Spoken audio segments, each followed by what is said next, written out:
गाजी news channel, सबसे पहले देश और समाज की खबरें। उनकी सोशल सिक्योरिटी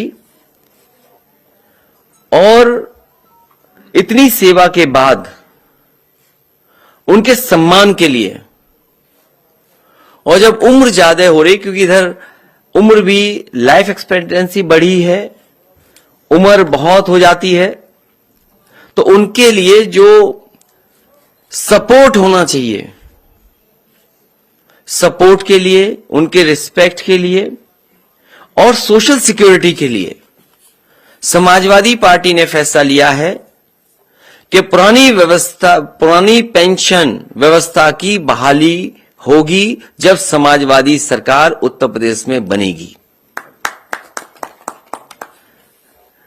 हालांकि मैं पढ़ना चाहूं तो पूरा पढ़ भी सकता हूं, लेकिन हमारे पुरानी पेंशन व्यवस्था की बहाली के लिए घोषणा पत्र में हम लोग समाजवादी लोग शामिल करने जा रहे हैं।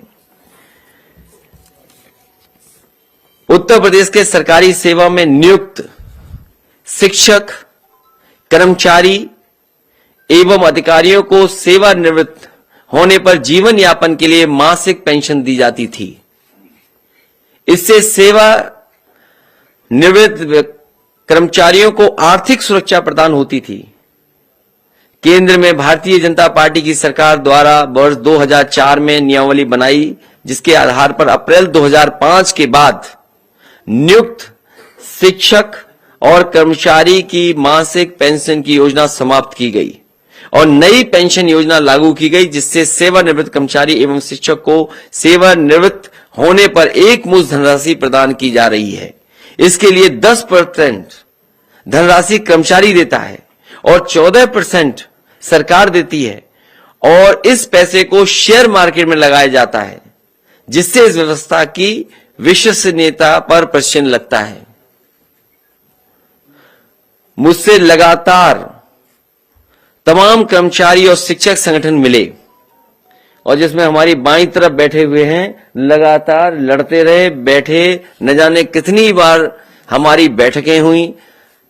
केवल आपके साथ बैठक नहीं हुई, बल्कि कई हमारे जो एक्सपर्ट हैं, फाइनेंशियल चीजों को समझते हैं, जिनके पास अनुभव है, उनके साथ भी बैठक हुई। तब जाकर के ये समाजवादी पार्टी ने अपने मैनिफेस्टो में शामिल करने का फैसला लिया है। मुझसे लगातार तमाम कर्मचारी और शिक्षक संगठन मिले और उन्होंने पूर्व की भांति पुरानी पेंशन योजना लागू करने की मांग करी।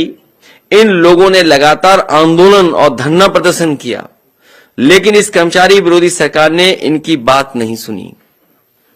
कमेटी भी बनाई, आश्वासन भी दिया, लेकिन इनकी बात इस सरकार भारतीय जनता पार्टी ने नहीं सुनी। मैं आज ये घोषणा करता हूं कि मेरी सरकार, समाजवादी सरकार बनते ही पुरानी पेंशन व्यवस्था बहाल कर दी जाएगी। इसमें जो भी धनराशि की आवश्यकता होगी उसकी व्यवस्था कर ली जाएगी। मैंने इस संबंध में कर्मचारी और वित्त विशेषज्ञों से वार्ता कर ली है। एक कॉर्पस बना करके इस धनराशि की व्यवस्था करने के लिए हम सक्षम हैं।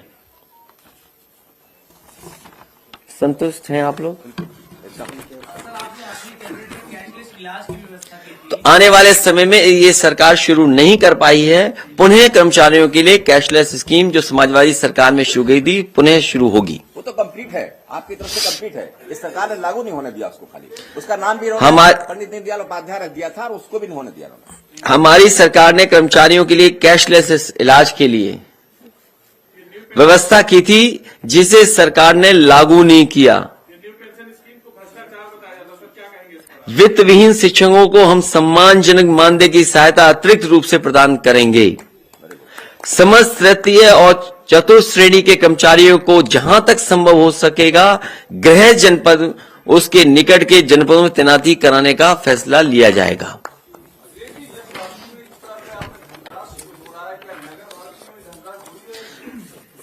बहुत छोटा सवाल पूछ रहे हो इतनी बड़ी योजना के सामने। सबसे बड़ा फैसला समाजवादी पार्टी का जो घोषणा पत्र में शामिल होने जा रहा है, पुरानी पेंशन योजना को बहाल किया जाएगा। बहुत बड़ा फैसला है। 2005 से पूर्व कर्मचारियों को मिलने वाली पुरानी पेंशन व्यवस्था लागू की जाएगी। उसके लिए किस तरीके से लागू होगी। फाइनेंशियल एक्सपर्ट जो जानकार लोग हैं उनसे राय मशवरा किया गया है। किस तरीके से कॉर्पस फंड क्रिएट किया जाएगा उसका भी इंतजाम समाजवादी सरकार में होगा। फिलहाल इसी पे हमें काम कर लेने दो। आपको हमारी न्यूज़ कैसी लगी आप हमें कमेंट करके ज़रूर बताइएगा। अगर आप गाजी न्यूज़ चैनल पे नहीं हुए तो हमारे चैनल को सब्सक्राइब ज़रूर कर लिएगा और बेल आइकन प्रेस करना बिल्कुल ना भूलिएगा ताकि हमारी लेटेस्ट वीडियो आप तक पहुंचे। और अगर वीडियो अच्छी लगी हो तो लाइक ज़रूर करिएगा।